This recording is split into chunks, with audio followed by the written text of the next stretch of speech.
सोने की चिड़िया। परी कहानी बहुत पुराने जमाने की बात है। एक राजा था। उसके महल में एक बहुत सुंदर बाग था। बाग में तरह तरह के फूलों के पौधे और अनेक प्रकार के मीठे फलों के पेड़ थे। लेकिन इस बाग में सबसे आश्चर्यजनक चीज थी, एक सेब का पेड़ था जिसमें सोने के सेब लगते थे। राजा ने इस पेड़ की देखभाल का खास इंतजाम कर रखा था। जब इसके फल पकते थे तो चौकीदार रात दिन पेड़ का पहरा दिया करते थे, ताकि कोई सोने का सेब चुरा कर न ले जाए।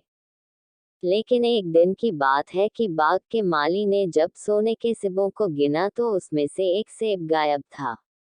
उसने दौड़कर राजा को खबर दी। राजा फौरन बाग में पहुंचा। उसे यह देखकर बड़ा आश्चर्य हुआ कि देखभाल का इतना पक्का इंतजाम होने पर भी एक सेब किसी ने चुरा लिया। उसने ऐलान किया कि कोई सोने के सेब को चुराने वाले चोर का पता देगा, उसे इनाम दिया जाएगा। सबसे बड़े राजकुमार ने राजा से कहा कि रात में वह पहरा देगा और चोर को पकड़ने की कोशिश करेगा। राजा ने उसको इसकी इजाजत दे दी। बड़ा राजकुमार रात में पहरा देने लगा, लेकिन 2 घंटे बाद ही उसे नींद आ गई और वह सो गया। सुबह उठकर जब उसने सेबों को गिना तो वह देखकर चकित रह गया कि रात भर में एक और सेब गायब हो गया था। इसके बाद दूसरी रात को मंझले राजकुमार ने पहरा देने का काम संभाला। उसे भी नींद आ गई और तीसरा सेब चोरी हो गया। राजा बहुत चिंतित था। दरबारियों की भी समझ में नहीं आ रहा था कि क्या किया जाए। सब लोग उदास बैठे थे कि इतने में सबसे छोटा राजकुमार आया और उसने कहा कि आज की रात मैं पहरा दूंगा और चोर को पकड़ूंगा। राजा इस राजकुमार से खुश नहीं रहता था। वह उसे मूर्ख भी मानता था। उसने उसे डांटते हुए कहा, तुम क्या समझते हो, क्या तुम्हें इसमें सफलता मिलेगी? तुमसे बड़े और तुमसे ज्यादा समझदार दोनों राजकुमार इस काम में असफल हो चुके हैं। तुम जाओ अपना काम करो। लेकिन छोटा राजकुमार नहीं माना। उसने राजा से प्रार्थना की कि उसे एक मौका जरूर दिया जाए। अंत में राजा राजी हो गया। राजकुमार रात में पहरा देने लगा। उसने तय किया कि वह किसी भी हालत में नहीं सोएगा और चोर को जरूर पकड़ेगा। जब आधी रात हुई और 12 बजे का आखिरी घंटा बजा तो राजकुमार ने देखा कि एक सुंदर सोने की चिड़िया कहीं से उड़ती हुई आई और सेब के पेड़ पर बैठ गई। उसने देखते देखते सोने का एक सेब तोड़कर अपनी चोंच में पकड़ लिया। राजकुमार ने फौरन निशाना साधकर तीर चला दिया, लेकिन तीर चिड़िया को नहीं लगा और वह पंख फड़फड़ाकर उड़ गई। हाँ, इतना अवश्य हुआ कि उसका एक सुनहरा पंख टूटकर जमीन पर आ गिरा।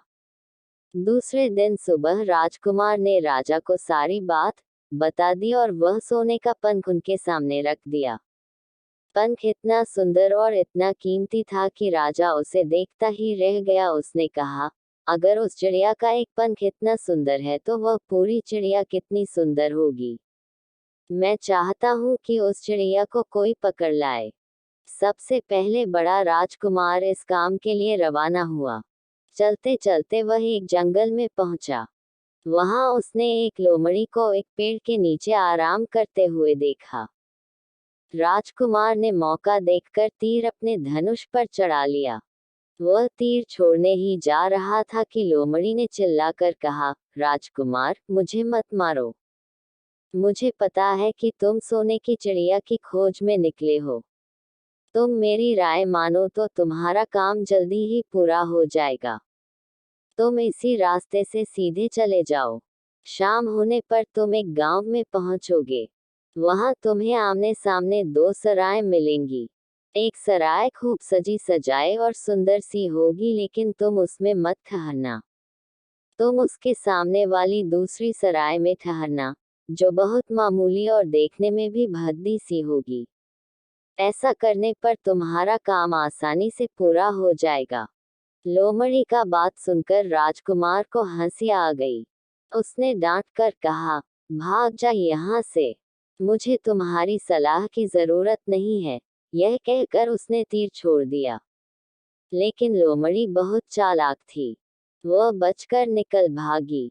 राजकुमार आगे चलता गया। शाम को जब वह एक गांव में पहुंचा तो उसने देखा कि वहां सड़क के किनारे सचमुच दो सराएं थीं। उनमें से एक सराय खूब सजी सजाई थी और उसके अंदर से लोगों के नाचने गाने की आवाजें आ रही थीं। दूसरी सराय भद्दी सी थी और वहां अंधेरा घिरा हुआ था। राजकुमार सजी सजाई सराय में ठहर गया। थोड़ी देर में वह भूल गया कि वह असल में सोने की चिड़िया की खोज में निकला था। उधर जब काफी समय बीत गया और बड़ा राजकुमार नहीं लौटा तो मंझला राजकुमार सोने की चिड़िया की खोज में चल पड़ा। वह भी उसी तरह चलते चलते जंगल में पहुंचा तो वही लोमड़ी उसे भी मिली। इस राजकुमार ने भी लोमड़ी की बात पर कोई ध्यान नहीं दिया। जब वह शाम को उस गांव में पहुंचा तो बड़े राजकुमार की तरह सजी सजाई सराय में ठहरा।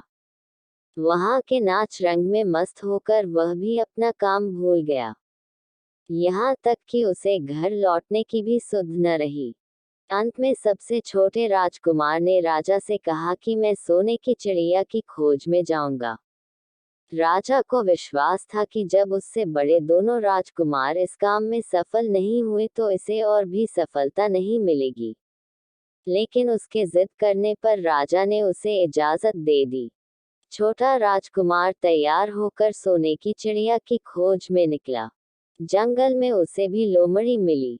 राजकुमार ने लोमड़ी की बात को ध्यान से सुना और लोमड़ी से कहा, ठीक है, तुम जैसे कह रही हो, मैं वैसा ही करूंगा। अब तुम जाओ, मैं तुम्हें नहीं मारूंगा। इस पर लोमड़ी खुश होकर बोली, तुम सबसे अच्छे लड़के मालूम होते हो। तुमने मेरी बात बात का मजाक नहीं उड़ाया और मुझ पर तीर नहीं चलाया। मैं तुमसे खुश हूं और तुम्हारी मदद करूंगी। आओ, तुम मेरी पूंछ पर बैठ जाओ। मैं तुम्हें उस सराय तक पहुंचा देती हूँ। देखते देखते लोमड़ी की पूंछ काफी बड़ी हो गई और राजकुमार उस पर बैठ गया। उसके बैठते ही लोमड़ी हवा में उड़ने लगी और थोड़ी ही देर में मैदानों और पहाड़ों को पार करके उसी गांव में जा पहुंची। राजकुमार ने उसकी सलाह को मानकर छोटी और पुरानी सराय में ही डेरा डाल दिया। वह दूसरी सजी सजाई सराय से दूर ही रहा। दूसरे दिन सुबह उठकर जब वह आगे बढ़ा तो कुछ दूर चलने पर उसे वह लोमड़ी फिर से रास्ते में मिल गई। लोमड़ी ने उससे कहा, अब मैं तुम्हें बताती हूँ कि आगे तुम्हें क्या करना चाहिए। तुम सीधे चलो। आगे चलने पर तुम्हें एक बहुत बड़ा किला मिलेगा, जिस पर सिपाही लोग पहरा दे रहे होंगे। तुम सिपाहियों से डरना मत और सीधे अंदर चले जाना, क्योंकि वे इस समय सो रहे होंगे। तुम बेधड़क होकर किले में घुसते चले जाना और उनके कमरों को पार करते हुए उस जगह पहुंच जाना, जहां लकड़ी के एक मामूली से पिंजरे में सोने की चिड़िया बंद है। तुम चिड़िया को पिंजरे सहित उठाकर किले से बाहर ले आना। लेकिन एक बात याद रखना, चिड़िया के पिंजरे के पास ही एक बहुत सुंदर सा सोने का पिंजरा भी रखा होगा। तुम भूलकर भी चिड़िया को उस पिंजरे में मत रखना। मगर तुम उसे लकड़ी के पिंजरे में से निकालकर सोने के पिंजरे में रखने की कोशिश करोगे तो बाद में पछताओगे। यह कहकर लोमड़ी ने राजकुमार को फिर से अपनी पूंछ पर बिठाया और थोड़ी ही देर में उसको किले के पास पहुंचा दिया। राजकुमार ने किले का पास जाकर देखा कि सचमुच उसके पहरेदार सो रहे थे। वह बिना डरे सीधा महल में घुस गया और थोड़ी ही देर बाद वह उस कमरे में जा पहुंचा, जहां सोने की चिड़िया एक पिंजरे में बैठी हुई थी। पिंजरे के पास ही सोने के 3 सेब पड़े हुए थे।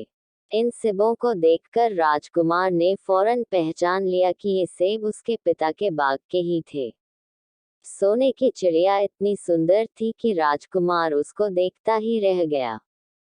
वह उसको उठाकर लाने ही वाला था कि उसकी नजर पास ही पड़े एक सुंदर से पिंजरे पर पड़ी। वह पिंजरा बहुत सुंदर था और उसमें तरह तरह के कीमती पत्थर जड़े हुए थे। सोने की चिड़िया के लिए वही पिंजरा ठीक मालूम पड़ता था। राजकुमार लोमड़ी की बात को भूल गया और उसने सोने की चिड़िया को लकड़ी के पिंजरे से निकालकर सोने के पिंजरे में बंद कर दिया। लेकिन नए पिंजरे में आते ही चिड़िया ने खूब जोर जोर से शोर मचाना शुरू कर दिया। राजकुमार पिंजरे को उठाकर कमरे से बाहर भी नहीं निकल पाया था कि बहुत से सिपाही कमरे में घुस आए और उन्होंने राजकुमार को पकड़ लिया। अब राजकुमार को अपनी भूल का पता चला। उसे याद आया कि लोमड़ी ने उससे क्या कहा था, लेकिन अब क्या हो सकता था। सिपाही उसे खींचते हुए राजा के दरबार में ले गए। राजा के पूछने पर राजकुमार ने सारी बात कह सुनाई। राजा बोला, तुम मेरे महल में चोरी करने के लिए घुसे थे। मैं तुमको माफ नहीं कर सकता। तुम्हें फांसी की सजा दी जाएगी। लेकिन मैं तुम्हें एक मौका देता हूँ।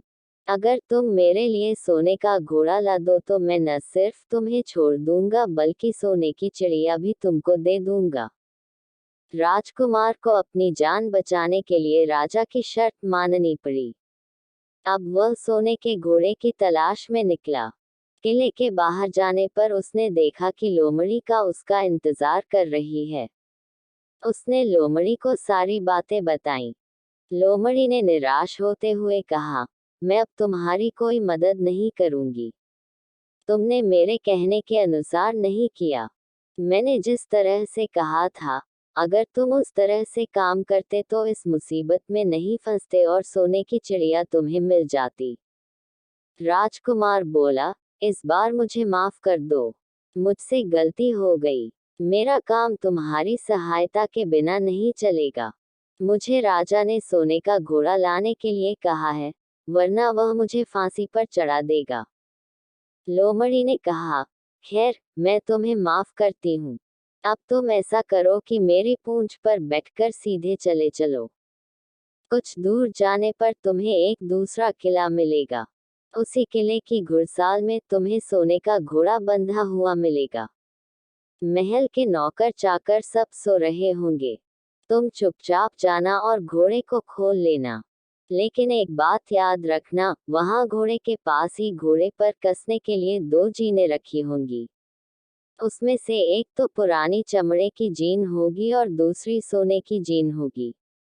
तुम सोने की जीन को छूना भी मत और उस घोड़े पर पुरानी चमड़े की जीन को कसकर सवार हो जाना और उसे दौड़ते हुए किले से बाहर चले आना। राजकुमार ने वादा किया कि वह ठीक ठीक वैसा ही करेगा। लोमड़ी ने उसको अपनी पूंछ पर बैठाया और कुछ ही देर में वह उसे ले किले के पास जा पहुंची। किले के पास पहुंचते ही लोमड़ी ने उसे नीचे उतारा और फिर वहां से चली गई। राजकुमार सीधा फाटक से किले में घुस गया। अंदर जाकर उसने देखा कि वहां के सभी नौकर चाकर सोए हुए थे। थोड़ी ही देर में वह किले की घुड़साल में जा पहुंचा। वहां एक बहुत सुंदर सुनहरा घोड़ा बंधा हुआ था। राजकुमार ने पास जाकर देखा कि वह घोड़ा सचमुच सोने का था। ऐसा सुंदर घोड़ा उसने सपने में भी नहीं देखा था। उसने आगे बढ़कर घोड़े को खोल लिया। जब वह बाहर निकलने लगा तो उसकी नजर एक कोने में पड़ी हुई सोने की जीन पर गई। यह जीन बहुत सुंदर थी और इसमें हीरे मोती जड़े हुए थे। उसके पास ही एक फटी पुरानी चमड़े की जीन पड़ी हुई थी। इतने सुंदर घोड़े पर पुराने चमड़े की जीन कसना राजकुमार को अच्छा नहीं लगा। उसने सोने की जीन उठा ली और घोड़े पर कसना शुरू किया। इतने में घोड़ा जोर से हिनहिना उठा। किले के नौकर चाकर जाग गए। थोड़ी ही देर में राजकुमार पकड़ लिया गया। राजकुमार को सिपाहियों ने हाथ बांधकर अपने राजा के सामने पेश किया। राजा ने सारी बातें सुनकर कहा, तुमने मेरे घोड़े को चुराने की कोशिश की है, इसलिए तुम्हें फांसी की सजा दी जाएगी। लेकिन अगर तुम मेरा एक काम कर दो तो मैं तुम्हें छोड़ सकता हूँ। यहाँ से कुछ ही दूर एक सोने का महल है और उसमें बहुत सुंदर राजकुमारी रहती है। अगर तुम अपनी जान बचाना चाहते हो तो उस राजकुमारी को मेरे पास ले आओ। तुम्हें इनाम में यह सोने का घोड़ा दे दूंगा। बेचारा राजकुमार, वह फिर से एक नई मुसीबत में फंस गया। उसे मजबूर होकर राजा की शर्त माननी पड़ी।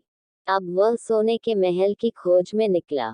कुछ दूर चलने पर फिर उसे वह लोमड़ी मिली। पता नहीं कैसे लोमड़ी को सारी बातें मालूम हो गई थी। वह बोली, देखो तुमने इस बार भी मेरी बात नहीं मानी। मेरी बात मान जाते तो यह नई मुसीबत तुम्हारे गले नहीं पड़ती। खैर, मुझे तुम पर दया आ रही है। मैं तुम्हारी मदद करूंगी। चलो, मैं तुमको सोने के महल के पास पहुंचाए देती हूँ। तुम महल के बाहर ही कहीं पीछे छिपे रहना।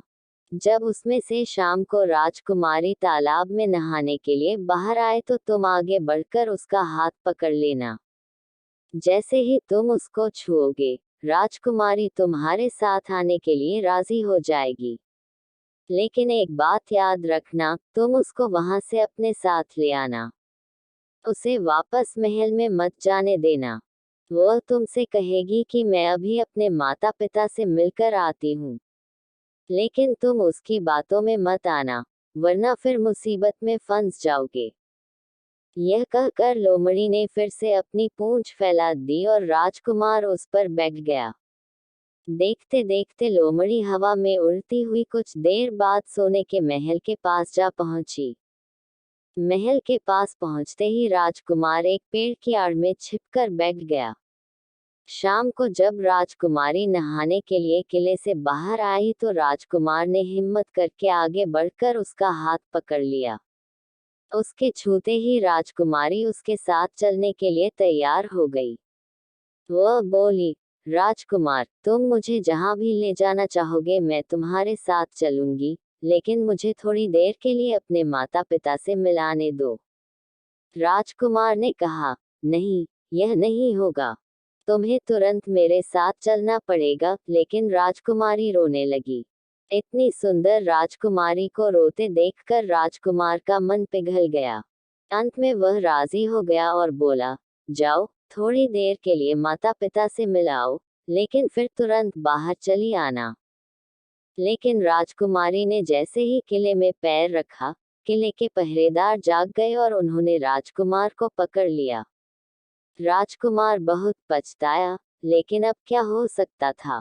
सिपाहियों ने उसे अपने राजा के सामने पेश किया।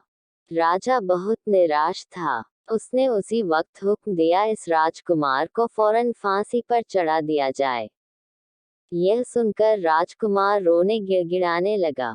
इस पर राजा ने थोड़ी देर विचार करने के बाद कहा, मैं अपनी आज्ञा वापस नहीं ले सकता, लेकिन अगर तुम मेरा एक काम कर दो तो तुम्हारी जान बच सकती है। हमारे किले के ठीक सामने यह जो बड़ा पहाड़ है, इसके कारण हमारे किले की सुंदरता नष्ट होती है। अगर तुम 8 दिन में इस पहाड़ को खोदकर साफ कर दो तो हम तुम्हें क्षमा कर देंगे और राजकुमारी का विवाह तुम्हारे साथ कर देंगे। राजकुमार किले के बाहर आकर पहाड़ को देखने लगा। उसके हाथ में एक कुदाली थी। उसकी समझ में नहीं आ रहा था कि इतना बड़ा पहाड़ 8 दिन में वह कैसे खोद सकेगा। फिर भी उसे अपनी जान तो बचानी ही थी, इसलिए वह पहाड़ खोदने लगा। धीरे धीरे 7 दिन बीत गए। इतने दिन तक लगातार खोदने पर भी पहाड़ का सिर्फ एक कोना ही खोद सका। वह दुखी होकर बैठ गया। उसे अब अपने पर बहुत अधिक क्रोध आ रहा था। वह मन में कहने लगा कि अगर मैंने लोमड़ी की बात मान ली होती तो कितना अच्छा होता। लोमड़ी ने मुझको हर बार ठीक सलाह दी और मैं हर बार उसका कहना न मानकर नई से नई मुसीबत में फंस जाता हूँ। राजकुमार इस तरह सिर झुकाए बैठा था कि अचानक उसे अपने पैरों के पास लोमड़ी की पूंछ हिलती दिखाई दी। उसने नजर उठाकर देखा, सचमुच वही लोमड़ी खड़ी थी। लोमड़ी ने मुस्कुराते हुए कहा, क्यों, क्या हाल है? इस बार तो तुम्हारी मदद करने की मेरी जरा भी इच्छा नहीं थी, लेकिन मैं 7 दिन से तुमको पहाड़ खोदते हुए देख रही हूँ। मुझे दया आ गई और मैं तुम्हारी मदद के लिए चली आई। जाओ, तुम बहुत थक गए हो, सो जाओ। मैं थोड़ी ही देर में तुम्हारा काम पूरा कर दूंगी। इस बार राजकुमार ने तय कर लिया था कि अब वह लोमड़ी जिस तरह कहेगी, वह उसी तरह करेगा। वह चुपचाप उठकर एक तरफ सोने चला गया। थोड़ी ही देर में उसे नींद आ गई। सुबह जब वह सोकर उठा तो उसे अपनी आंखों पर विश्वास नहीं हो रहा था। वहां कहीं भी पहाड़ का नाम नहीं था और महल का सुंदर दृश्य दिखाई दे रहा था। राजकुमार सीधा राजा के पास पहुंचा। राजा उसके काम पर बहुत खुश था। उसने तुरंत अपने वादे के अनुसार राजकुमारी के साथ उसका विवाह कर दिया। जब राजकुमार उस सुंदर राजकुमारी के साथ कुछ दूर चला तो उसे रास्ते में फिर वही लोमड़ी मिली। लोमड़ी बोली, बधाई हो राजकुमार। राजकुमारी के साथ तुम्हें देखकर मुझे बड़ी खुशी हो रही है, लेकिन अब तुम्हें सोने का घोड़ा और सोने की चिड़िया भी प्राप्त करनी चाहिए, क्योंकि वे दोनों चीजें तुम्हारे ही लायक हैं और तुम उन्हें आसानी से प्राप्त कर सकते हो। राजकुमार बोला, लेकिन भला मुझे सोने का घोड़ा और सोने की चिड़िया कैसे मिल सकती है?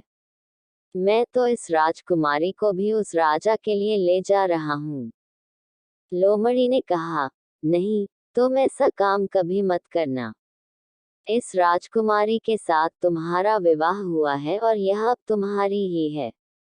अगर तुम मेरे कहने के अनुसार काम करो तो तुम्हें सोने का घोड़ा और सोने की चिड़िया भी मिल सकती है। तुम पहले इस राजकुमारी को लेकर सोने के घोड़े वाले राजा के पास जाओ। राजा खुश होकर तुमको सोने का घोड़ा दे देगा। तुम घोड़े पर सवार हो जाना और सवार होकर सबसे विदा लेना। राजकुमारी से तुम सबसे बाद में विदा लेना। जैसे ही तुम राजकुमारी के पास पहुंचो, तुम उसे हाथ से पकड़कर घोड़े के ऊपर खींच लेना और घोड़े को दौड़ा देना। सोने का घोड़ा इतना तेज दौड़ता है कि दुनिया का तेज से तेज घोड़ा भी उसकी बराबरी नहीं कर सकता। जाओ, तुम पहले इतना काम पूरा करो। इसके बाद आगे का काम मैं तुम्हें बाद में बताऊंगी। मैं तुम्हें वहां रास्ते में मिलूंगी। राजकुमार ने ठीक वैसा ही किया जैसा लोमड़ी ने उससे कहा था। जब सोने के घोड़े वाले राजा ने खुश होकर उसे इनाम में सोने का घोड़ा दिया तो राजकुमार उस पर सवार हो गया और उससे विदा लेने लगा। अंत में वह राजकुमारी को उठाकर घोड़े को तेजी से दौड़ाता हुआ किले से बहुत दूर निकल आया। रास्ते में एक पेड़ के नीचे लोमड़ी उसका इंतजार कर रही थी। उसे देखकर लोमड़ी बोली, शाबाश, अब तुम सोने की चिड़िया भी प्राप्त कर लो। जब तुम सोने की चिड़िया वाले राजा के पास पहुंचोगे तो वह इस घोड़े को देखकर बहुत खुश होगा। तुम उससे कहना कि पहले सोने की चिड़िया का पिंजरा मेरे हाथ में दे दो, तब मैं यह घोड़ा तुमको दूंगा। जब वह पिंजरा तुम्हारे पास लाए तो तुम पिंजरा उसके हाथ से छीन लेना और घोड़े को दौड़ा देना। बस ऐसे चिड़िया तुमको मिल जाएगी और कोई तुम्हें पकड़ भी नहीं सकेगा। इस बार भी राजकुमार ने ठीक वैसा ही किया। वह राजकुमारी के साथ ही घोड़े पर बैठा रहा और जब राजा ने उसके हाथ में सोने की चिड़िया का पिंजरा दिया तो उसने देखते देखते एड़ मार दी और सोने का घोड़ा हवा से बातें करने लगा। कुछ दूर चलने पर लोमड़ी उसे मिली। राजकुमार ने उससे कहा, तुमने मेरी बड़ी मदद की है। तुम्हारी वजह से मुझे न सिर्फ सोने की चिड़िया मिली, बल्कि सोने का घोड़ा और इतनी सुंदर राजकुमारी भी मिल गई। बताओ, मैं तुमको क्या इनाम दूं? मैं तुमको कुछ न कुछ जरूर देना चाहता हूँ। लोमड़ी ने कहा, अगर तुम खुश हो तो मेरा एक काम कर दो। तुम एक तीर चलाकर मुझे मार दो। इस समय तुम यही सबसे बड़ा काम मेरे लिए कर सकते हो। राजकुमार ने कहा, भला यह कैसे हो सकता है? तुमने मेरी इतनी मदद की और मैं बदले में तुम्हें मार दूं? मुझसे यह नहीं होगा। यह सुनकर लोमड़ी बड़ी दुखी हुई और बोली, अगर तुम मेरा यह काम नहीं कर सकते तो फिर ठीक है, जाओ। लेकिन मैं तुम्हारी भलाई के लिए ही कह रही हूँ कि तुम दो बातें जरूर याद रखना। एक तो तुम किसी कुएं की दीवार पर मत बैठना और दूसरे तुम ऐसे लोगों के लिए धन मत खर्च करना जिन्हें फांसी मिलने वाली हो। राजकुमार बोला, भाई तुम भी अजीब हो। तुम्हारी बातें मेरी समझ में ही नहीं आती। भला मैं कभी कुएं की दीवार पर क्यों बैठूंगा और ऐसे आदमियों पर धन क्यों खर्च करूंगा जिनको फांसी दी जाने वाली हो। लेकिन लोमड़ी ने उसकी बात का कोई जवाब नहीं दिया और अलविदा कहकर वहां से चली गई। राजकुमार सोने का घोड़ा दौड़ता हुआ आगे बढ़ा। राजकुमारी उसके साथ ही बैठी हुई थी और सोने की चिड़िया का पिंजरा उसके हाथ में था। कुछ ही देर में राजकुमार उस छोटे गांव में जा पहुंचा जिसमें वे दोनों सराएं थीं। गांव के लोग और खास तौर से बच्चे उसको देखने के लिए बाहर निकल आए। सोने के घोड़े पर इतने सुंदर राजकुमार के साथ बैठी एक राजकुमारी को देखकर सभी लोग चकित थे। इतने में राजकुमार ने देखा कि गांव के बगीचे में एक जगह बहुत से लोग जमा हैं और कुछ शोर हो रहा है। राजकुमार के पूछने पर लोगों ने बताया कि वहां दो आदमियों को फांसी देने की तैयारी हो रही है। राजकुमार उधर ही चल पड़ा। वहां पहुंचने पर उसने पहचान लिया कि जिन आदमियों को फांसी दी जाने वाली थी वे और कोई नहीं बल्कि उसके ही भाई थे। वे लोग तब से उसी सजी सजाई सराय में रह रहे थे और तरह तरह के बुरे काम करते थे। वे जुआ भी खेलते थे और जुए में बहुत सा धन हार चुके थे। उन्होंने लोगों से बहुत सा रुपया भी उधार लिया था। इन्हीं सब बातों से चिढ़कर अब गांव वाले उन्हें फांसी पर चढ़ाने जा रहे थे। राजकुमार भला यह कैसे होने देता। उसने लोगों से कहा कि मुझसे रुपया ले लो और इन लोगों को छोड़ दो। उसके बहुत कहने सुनने पर लोग राजी हो गए और उन्होंने उन दोनों आदमियों को रिहा कर दिया। राजकुमार अपने भाइयों को छुड़ाकर आगे चला। कुछ दूर चलने पर जंगल में उन्हें एक कुआं दिखाई दिया। इस पर राजकुमार के कुछ देर कुएं के पास आराम करते हैं। वहां ठंडा पानी पीने के बाद हम लोग आगे चलेंगे। राजकुमार राजी हो गया। अब तक वह यह भी भूल चुका था कि लोमड़ी ने विदा होते समय उससे क्या कहा था। वह घोड़े से उतरकर कुएं की दीवार पर बैठ गया और आराम करने लगा। उसके दोनों भाइयों ने मौका देखकर उसे कुएं में धकेल दिया। इसके बाद उन्होंने घोड़े पर राजकुमारी को डाला और सोने की चिड़िया का पिंजरा उठाया और वहां से चलते बने। कुछ ही देर में वे लोग अपने राज्य में लौट आए। घर लौटकर उन्होंने राजा से कहा, हम लोग सोने की चिड़िया को पकड़ आए हैं। इसी चिड़िया ने हमारे बाग में से सोने के सेब चुराए थे। इसके साथ ही हम एक यह सोने का घोड़ा और राजकुमारी भी लाए हैं। राजा बहुत खुश हुआ। सारे राज्य के लोग खुशियां मनाने लगे। लेकिन राजकुमारी खुश नहीं थी। वह बराबर रोती रहती थी। उसने खाना पीना छोड़ दिया। यही नहीं, घोड़े ने भी दाना पानी बंद कर दिया और सोने की चिड़िया भी उदास रहने लगी। राजा ने बहुत कोशिश की लेकिन न तो वह राजकुमारी खुश हुई और न सोने के घोड़े और सोने की चिड़िया ने दाना खाना शुरू किया। उधर छोटा राजकुमार कुएं में गिर गया था लेकिन वह मरा नहीं। कुआं बहुत गहरा था लेकिन उसमें पानी बहुत थोड़ा था। वह कुएं में बैठा बैठा अपने भाग्य को कोसता रहा। अब उसे फिर उसी लोमड़ी की याद आई और वह पछताने लगा कि अगर मैंने उसका कहना मान लिया होता तो मैं मुसीबत में न फंसता। राजकुमार ने जैसे ही लोमड़ी को याद किया, लोमड़ी न मालूम कैसे कुएं के मुंह पर आ पहुंची और बोली, देखो राजकुमार, मैंने पहले ही तुम्हें समझाया था कि किसी कुएं की दीवार पर मत बैठना और ऐसे आदमियों की मदद मत करना जिन्हें फांसी दी जाने वाली हो। लेकिन तुम नहीं माने। खैर चलो अब आखिरी बार मैं फिर तुम्हारी मदद किए देती हूँ। लो मेरी पूंछ पकड़कर कुएं से बाहर निकल जाओ। यह कहकर लोमड़ी ने अपनी पूंछ कुएं में लटका दी। देखते देखते पूंछ इतनी लंबी हो गई कि कुएं के पेंदे में पड़े राजकुमार के पास तक जा पहुंची। राजकुमार उसे पकड़कर कुएं से बाहर निकल आया। लोमड़ी ने उससे कहा, जाओ अब तुम अपने घर जाओ। लेकिन जरा होशियार रहना, तुम्हारे भाई तुम्हारी जान के दुश्मन हैं। वे लोग जरूर तुमको ढूंढ रहे होंगे। राजकुमार घर की ओर चल पड़ा। अपने राज में पहुंचने पर उसे एक भिखारी मिला। भिखारी को उसने अपने सुंदर कपड़े दान में दे दिए और उनके भद्दे पुराने कपड़े पहन लिए। इस तरह भेष बदलकर वह अपने किले में पहुंचा। वहां उसके पहुंचने पर एक बड़ी आश्चर्यजनक बात आई। सोने का घोड़ा खुशी से हिनहिनाने लगा और दाना खाने लगा। सोने की चिड़िया भी अपने पिंजरे में खुशी से फुदकने लगी और गाना गाने लगी।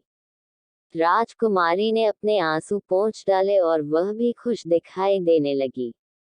लेकिन राजा की समझ में कुछ नहीं आया। उसने राजकुमारी से इसका कारण पूछा तो वह बोली, मैंने तो पहले ही आपको सारी कहानी बता दी थी। आपके बड़े और मंझले राजकुमार ने छोटे राजकुमार के साथ धोखा किया है।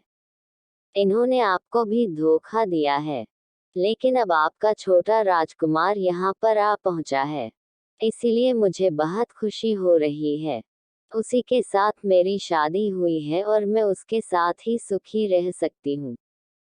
फिर उसने मैले कुचले कपड़े पहने एक आदमी की ओर इशारा करते हुए कहा, वह रहा आपका छोटा राजकुमार।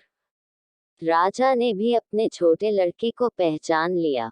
अब राजा ने अपने छोटे बेटे के बारे में अपने विचार बदल दिए। अब वह उसको बहुत समझदार और बहादुर मानने लगा और उससे बहुत अधिक प्यार करने लगा। उसने उसको राजगद्दी पर बिठाने का निश्चय किया। बड़े और मंझले राजकुमार ने अपने छोटे भाई को ही धोखा नहीं दिया था बल्कि राजा को भी धोखा दिया था। इससे राजा उनसे बहुत नाराज था। उसने उन दोनों को अपने राज्य से निकलवा दिया। इसके बाद बड़ी धूमधाम के साथ राजकुमारी के साथ राजकुमार का विवाह हुआ और दोनों सुख से रहने लगे। लेकिन राजकुमार उस लोमड़ी को नहीं भूला था जिसने उसकी सहायता की थी। एक दिन समय निकालकर वह जंगल में उस लोमड़ी की खोज में निकला। बहुत ढूंढने के बाद एक पेड़ के खोखले भाग में उसने उस लोमड़ी को चुपचाप बैठे हुए देखा। लोमड़ी बहुत उदास थी और पहले से बहुत ज्यादा दुबली भी हो गई थी। राजकुमार को देखते ही लोमड़ी ने उसे पहचान लिया और कहा, आह, कहो राजकुमार, आज इधर कैसे भूल पड़े। राजकुमार ने कहा, मैं आज तुम्हें ही ढूंढने के लिए आया हूँ। चलो मेरे बाग में आराम से रहना। वहाँ तुम्हें किसी तरह की तकलीफ नहीं होगी। यहाँ तो जंगल में तुम्हें खाने पीने की तकलीफ होती होगी और जंगली जानवरों और शिकारियों का डर बना रहता होगा। लोमड़ी ने कहा, नहीं राजकुमार, मैं यहाँ ठीक हूँ। और भला अब तुम्हें मेरे डेक से क्या लेना देना। तुम्हारा काम निकल गया। अब तुम सुख से अपने राज में रहो। राजकुमार बोला, नहीं, तुमने मेरा बड़ा उपकार किया है। मैं तुम्हें इनाम देना चाहता हूँ और अपने साथ ही रखना चाहता हूँ। राजकुमारी भी बहुत खुश होगी। वह भी तुमसे मिलना चाहती है। लोमड़ी बोली, अगर तुम सचमुच मुझे इनाम देना चाहते हो तो मेरा एक काम कर दो। मैंने तुमसे पहले भी कहा था कि तुम तीर चलाकर मुझे मार दो। इसी से मेरा लाभ होगा। असल में एक जादूगर ने मुझ पर जादू कर रखा है। मैं लोमड़ी नहीं हूँ। मुझे उसके जादू के प्रभाव से लोमड़ी के रूप में रहना पड़ रहा है। मैं तो उसी देश का राजकुमार हूँ जहाँ की राजकुमारी से तुम्हारा विवाह हुआ है। असल में वह राजकुमारी मेरी छोटी बहन है। अगर तुम तीर चलाकर मुझे मार दोगे तो इस जादू से मुझे मुक्ति मिल जाएगी और मैं फिर अपने देश लौट सकूंगा। राजकुमार को यह सुनकर बड़ा आश्चर्य हुआ। उसने फौरन अपने धनुष पर तीर चढ़ाया और लोमड़ी की ओर छोड़ दिया।